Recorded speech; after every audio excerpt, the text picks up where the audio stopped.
Welcome everyone to USPW American Wrestling. On tonight's episode, our main event features the newcomer from last week who Edward Cornell has promised to introduce to us here tonight. Plus, Kirk Jameson and Casey Valentine will team up to battle Casey's opponents in the final of the national title tournament, Jack Jackson and his partner Anthony Trask. But first, Edward Cornell's music hit and he headed onto the stage with the big blonde stud from the end of last week's show.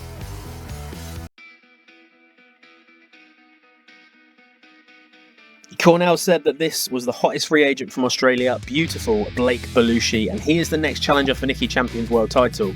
Cornell raised Belushi's hand and said that the 6'5", 270-pounder is the perfect match for Hawkeye, and when he beats Champion for the title, he'll rule this place for decades. Before he could finish though, he was interrupted by Running Wolf, who marched down to the ring with a purpose. He said like hell is Blake Belushi next in line, because he wants a one-on-one match with his best friend before any outsider comes in and takes the spot. Cornell just smiled calmly and said he was impressed by Running Wolf and the role he's played in building USPW, but he's here to take the reins now, alongside Blake Belushi. So tonight, if Wolf wants a shot at Nicky, he's going to have to beat the big Australian in the main event. Wolf said gladly. Jack Jackson continues to try to bond with Kirk Jameson over their shared military history, but Jameson seems totally uninterested and is not clear why yet. Apart from Jackson being a cocky youngster, Anthony Trask was the difference in this one. He dominated Jameson and even took his rival Casey Valentine down a number of times, but he was also the man pinned at the end, following Casey's deep impact double arm DDT. We know, following Stars, Stripes and Slams, that Casey Valentine and Jack Jackson are now in the finals of the national title tournament, and that match will take place at the next pay-per-view, Red, White, Blue. But Anthony Trask is unlikely to not be involved in that match. Cool Hand Casey will need to have a plan to deal with the Taskmaster as well as Jackson deal Jack Jackson.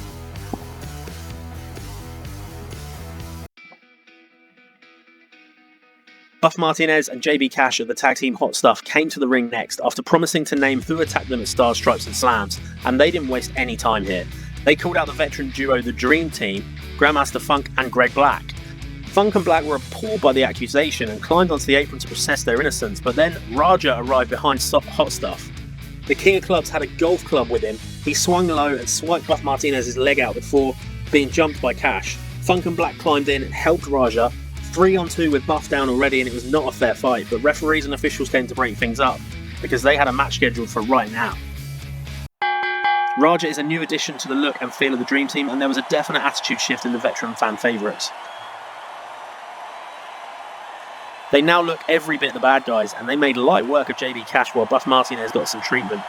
In the end, they still used Raja as a distraction, and then Greg Black hit Fade to Black, his reverse underhook driver, and scrambled into the pin on Cash.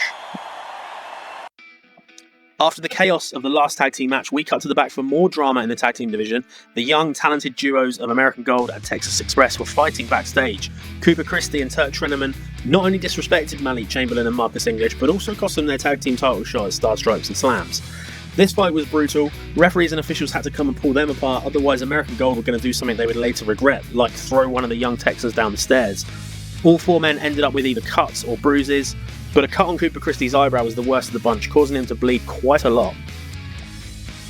USPW American Wrestling, only on Reverie. Hit subscribe on this channel so you don't miss future episodes. Hit like and get your comments in too. Which characters do you like? Which ones would you like to see less of? Eddie Howard was in a gloating mood. He said all these new faces and yet here he is putting on match of the year. Meanwhile the newbies are getting opportunity after opportunity and none of them deserve it. Just then, Dutch Wilkes walked past. He said he hopes Eddie isn't talking about him. And Eddie backtracked a little before young Clutch McCain also approached. He looked at Dutch Wilkes, who looked at Eddie Howard, but couldn't help but look back at Clutch McCain again. Clutch nodded and raised his eyebrows. He said, "How about a little Clutch and Dutch tag team action?" To which Wilkes looked away and went back to glaring at Howard. Two killer smiles in this match, and it was the Stamina King with a devilish grin, Spencer Edmund, who shone out there. He used Leaf LeBomb's desire to save the planet against him, purposely throwing some trash from a fan in the front row onto the floor around the ring. Leaf picked it all up and he slid back into the ring, but Edmund scooped his legs up and locked in elevated Boston Crab, the walls of Jericho, and Leaf had to tap out. In the back, Rich Money was throwing things around and shouting near one of his proteges and fellow business members, Sterling Whitlock. He told the youngster that Edward Cornell was ruining everything. Cornell was supposed to be the next evolution of the business and Rich Money's heir when he decides to hang up the boots. Sterling Whitlock began to say that he thought he was supposed to be Rich Money's heir, but before he could finish, in walked Peter Novak. The Czech destroyer said that he was here to talk business, and Money's demeanour changed completely. Whitlock was left very frustrated. Next week on American Wrestling, 2 huge tag team matches confirmed. DC Rain and Morgan Malone look to shut down Steve Freely, but he'll be bringing a mystery partner to a match against the 2 fired up fan favourites. And American Gold will battle the team they attacked earlier, the Texas Express. The winners of that match will be the #1 contenders for the USPW World Tag Team titles. Speaking of Olympus Order, the tag champs were ringside for their glorious leader Zeus's match against Bulldozer Brandon Smith.